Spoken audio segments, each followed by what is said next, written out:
কয়েকদিন আগে এই বাংলাদেশের ২৪ আন্দোলনের এক সাহসী প্রজন্মের এক সাহসী সদস্য ওসমান হাদিকে হত্যা করা হয়েছে। ওসমান হাদি শহীদ হয়েছে।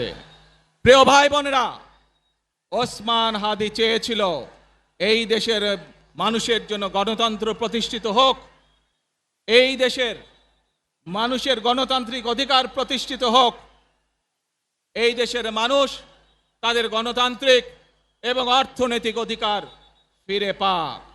আজ ২৪ আন্দোলনে যারা শহীদ হয়েছেন, ওসমান হাদি সহ ৭১ যারা শহীদ হয়েছেন, বিগত স্বৈরাচারের সময় বিভিন্নভাবে খুন গুমের শিকার হয়েছেন, এই মানুষগুলোর রক্তের ঋণ যদি শোধ করতে হয়, আসুন আমরা আমাদের সেই প্রত্যাশিত বাংলাদেশ গড়ে তুলব, যেখানে আমরা সকলে মিলে কাজ করব, যেখানে আমরা সকলে মিলে আমাদের প্রত্যাশিত বাংলাদেশকে গড়ে তুলব। প্রিয় ভাই বোনেরা, বিভিন্ন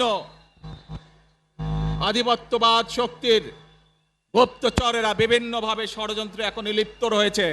আমাদেরকে ধৈর্যশীল হতে হবে, আমাদেরকে ধৈর্য ধারণ করতে হবে।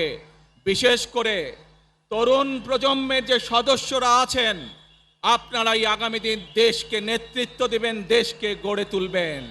এই দায়িত্ব তরুণ প্রজন্মের সদস্যদেরকে আজ গ্রহণ করতে হবে, যাতে করে এই দেশকে আমরা সুন্দরভাবে গড়ে তুলতে পারি।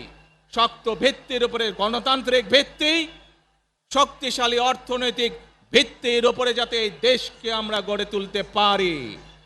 প্রিয় ভাই বোনেরা, আমার সাথে আজকে মঞ্চে এখানে বহু জাতীয় নেতৃবৃন্দ বসে আছেন।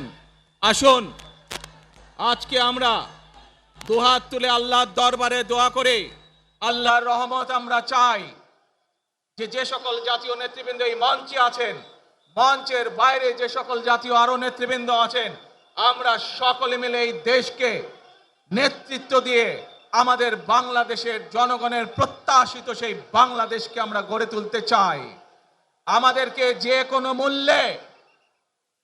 কোনো মূল্যে আমাদেরকে এই দেশের শান্তি শৃঙ্খলা রক্ষা করতে হবে।